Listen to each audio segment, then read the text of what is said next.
Producers are organisms. They make their own food, usually by using the sun to make sugar. So if you look over here, the source of energy for basically all living things, pretty much across the board, all living things get their energy some way from the sun. If you think about it, almost all energy is actually solar energy, unless it came from like the heat, like geothermal, that's like deep inside of the earth from the initial formation. Wind power is just caused by differences in density of the air due to the unequal heating of the earth. So wind power is basically indirectly solar panel power. And when we use the energy that we find inside of the ground, fossil fuels, and we use those, that's originally from carbon, right? That was absorbed by plants from the sun, and then it turned into like coal and charcoal and oil, and then we use that. So everything originally comes from the sun in terms of energy, right? So sunlight is the energy for almost all living things. Producers, plants, use the energy in sunlight to make food. Now they'll take the mass right out of the air. They like absorb carbon dioxide from the air and they store that, and that's where the mass comes from. So like a tree, when you see the trees are heavy, right? Like, and they get all of their mass just from trapping the carbon dioxide that's in the air inside of them. That's how they get their mass. If it was just me and a plant inside of a room, and somehow you were able to keep me alive, but you didn't give me any food, right? Eventually, I would just keep on breathing and I would breathe out all this carbon dioxide. And as I shrunk and I lost weight over time, the plant would take in that carbon dioxide and it would grow over time. We would like exchange our mass in there. So it's pretty wild how that works. But remember, the energy is originally coming from the sun, but then it has to move up we call it the food chain. We'll get to that soon.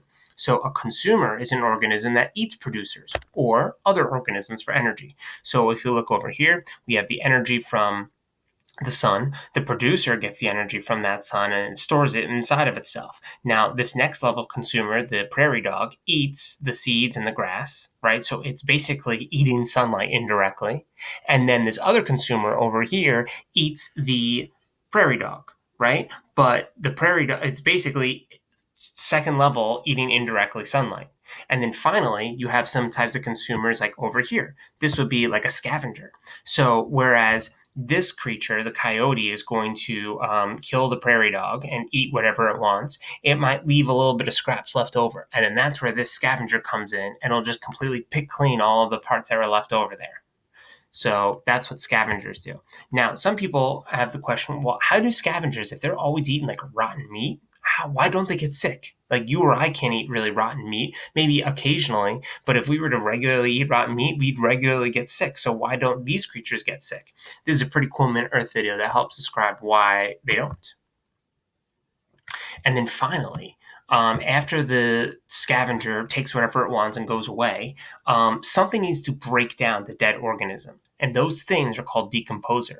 It's an organism that gets its energy, breaks down the remains of dead organisms or animal waste, and it consumes and absorbs those nutrients. It's basically a way to just like recycle everything.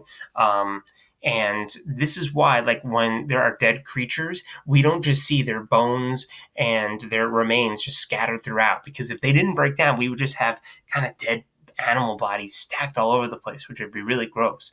Luckily, these decomposers break down everything over time. And a lot of them live inside of the soil. And then inside of the soil, it can then change into life-giving nutrients that then, plants then use to grow again from energy from the sun. So it all kind of recycles itself. But these are decomposers.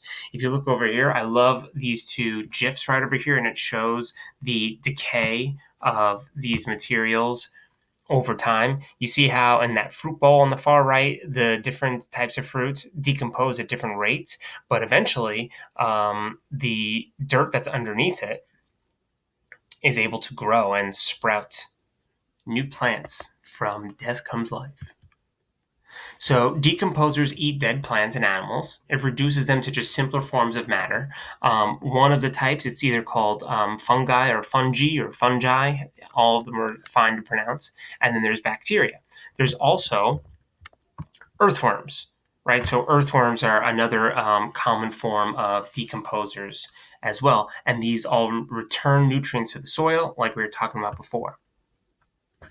So I'm going to recommend that you watch this short video that has a little bit more descriptions on how decomposers work, which is pretty cool. And both of these videos are awesome as well. Now, if I had access to Planet Earth, I would be showing you clips from both of them. Luckily, I am able to find a couple of the clips from here, from Planet Earth.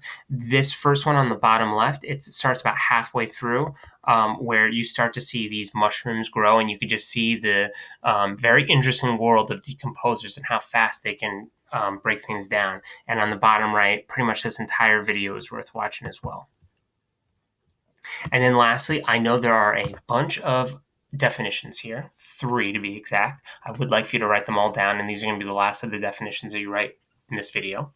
So there's different types of consumers, right? We already talked about different types of consumers before. Now we're going to be more specific. So a producer produces his own food. An herbivore is a type of consumer that just eats plants.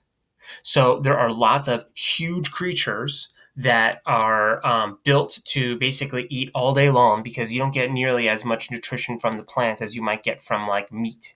So herbivores have to eat a lot, and it's been a successful strategy for a really long time. There are all sorts of gigantic herbivorous dinosaurs that used to exist as well. A carnivore is a consumer that eats meat or animals exclusively. And then finally, an omnivore is a consumer that eats a variety of organisms. So what are you? You are a omnivore. You are certainly an omnivore because even though you may choose, there are some people that choose to only eat herbs or plants, right? Vegetarians or vegans.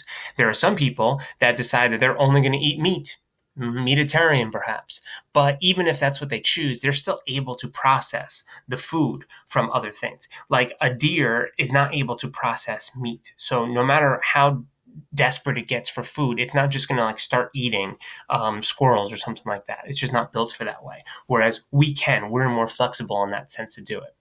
And this video is another really cool one. It's called The Triumph of the Herbivores, that basically shows how herbivores have all sorts of adaptations they have to live because they are built to basically try to survive as long as they can. Right? So they want to not get eaten, and they're built to basically not get eaten. Enough of them do get eaten so that the predators above it are able to survive as well. But yeah, they eat plants and they have adaptations to survive.